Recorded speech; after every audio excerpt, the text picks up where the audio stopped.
कश्मीर से धारा 370 हटी तो लगा कि एक बार फिर कश्मीर की वादियां सुकून देने वाली हो गई हैं, लेकिन नहीं।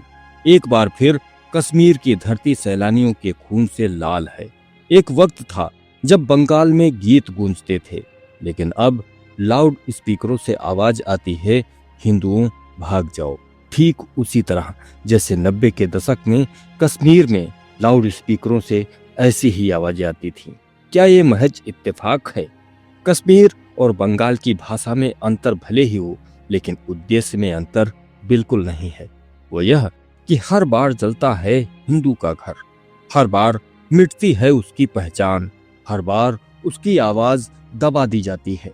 यह कहानी नई नहीं है। जब भी कहीं हिंदू मारा जाता है तो एक खास वर्ग और सेकुलर आतंकियों के बचाव में उतर आते हैं। झूठे नैरेटिव गढ़े जाते हैं और एक वर्ग विशेष को क्लीन चिट दे दी जाती है। सवाल यह है कि हम कब तक चुप रहेंगे? नमस्कार, स्वागत है आपका आपके अपने YouTube चैनल हिंदुत्व का शंखनाद पर, और मैं हूं आपका दोस्त विष्णु शरण।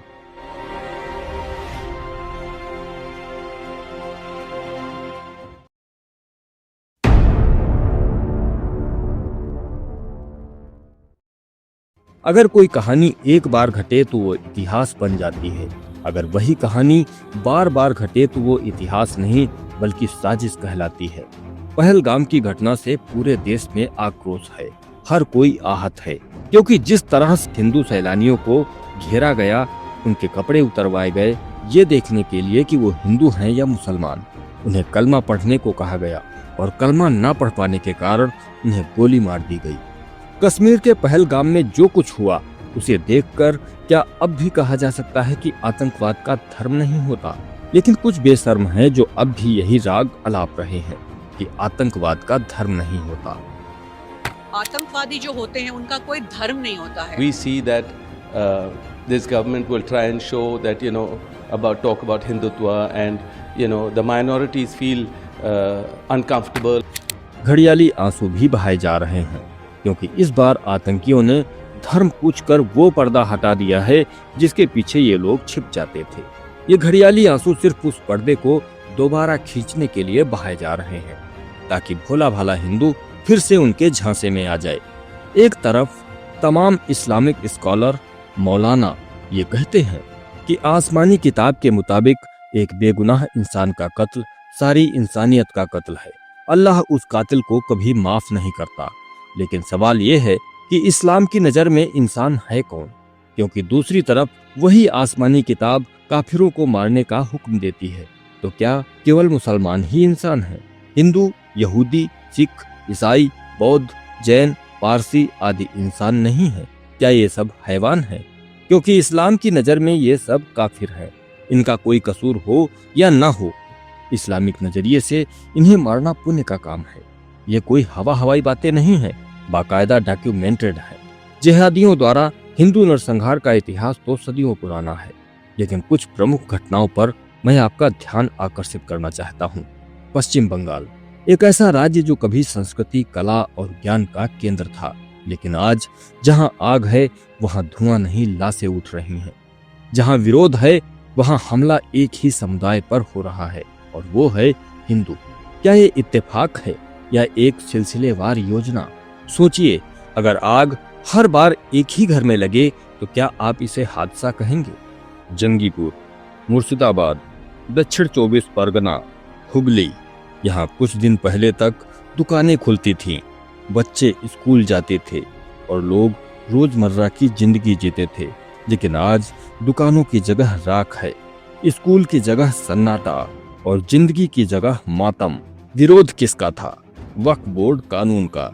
लेकिन जलाई गई हिंदुओं की दुकानें, मारे गए हिंदू युवक, 3 से ज्यादा जिलों में एक जैसे हमले।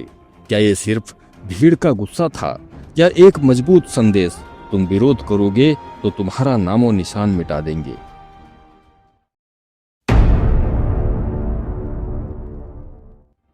छात्र सड़कों पर थे, आंदोलन सरकार के विरोध में था, लेकिन जले मंदिर, मारे गए हिंदू। आंदोलन अलगाववाद का था, लेकिन खाली कराई गई हिंदू पंडितों की बस्तियां।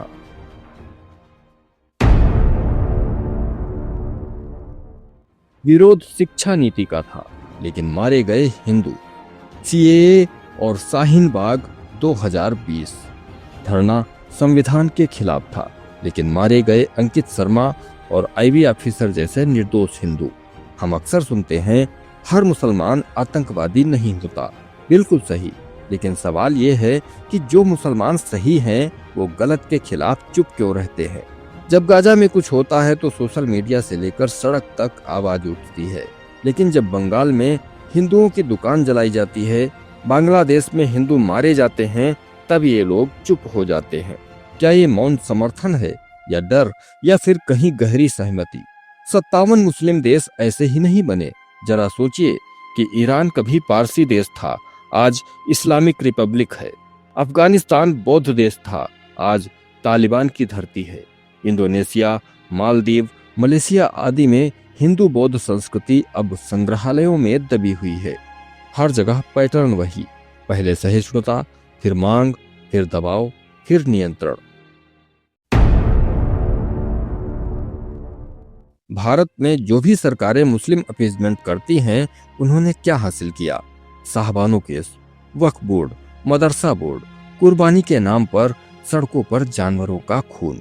वक्फ बोर्ड भारत का सबसे बड़ा निजी जमीन मालिक है। इसकी संपत्ति पर ना आरटीआई लागू होती है, ना ही कोई जांच। मदरसे, जहां आधुनिक शिक्षा की जगह हदीस और शरीयत पढ़ाई जाती है, जहां विचार नहीं सिर्फ आज्ञा पालन सिखाया जाता है। जब शिक्षा आज्ञा बन जाए तो समाज सोचने से डरने लगता है। समाधान क्या है? क्या हम सच्चाई से भाग सकते हैं? नहीं। अब समय है खुलकर सवाल पूछने का। क्या कुरान और हदीस की कट्टर आयतों पर बहस नहीं होनी चाहिए? क्या सेकुलरिज्म एक तरफा होना चाहिए? क्या हर बार हिंदू ही सहिष्णुता दिखाएगा? अगर कोई मुस्लिम सुधार चाहता है तो हम उनके साथ हैं, लेकिन जो इस देश को तोड़ना चाहते हैं उनके खिलाफ आवाज जरूरी है। हमें मुस्लिमों से डर नहीं है, हमें डर है उस खामोशी से जो अन्याय होते देख भी कुछ नहीं बोलती। अगर आज आप चुप हैं तो कल आपके पास कहने को कुछ नहीं बचेगा। इसलिए सवाल उठाइए और पूछिए उन सेकुलर नेताओं से, तथाकथित मजहबी मौलानाओं से कि क्या एक गैर मुस्लिम इस्लाम की नज़र में इंसान है? क्योंकि अब वक्त है सच्चाई उजागर करने का। कुरान और हदीस में गैर मुस्लिमों के बारे में क्या आदेश है, ये हर एक गैर मुस्लिम को पता होना चाहिए।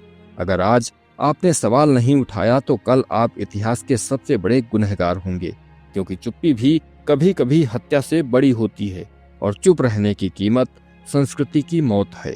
आप चाहें तो इस वीडियो को ज्यादा से ज्यादा शेयर करके धर्म रक्षा में हमारा सहयोग कर सकते हैं। वीडियो से संबंधित अपनी राय कमेंट में अवश्य बताएं। मिलते हैं आपसे अगले वीडियो में, तब तक के लिए वंदे मातरम, जय श्री राम।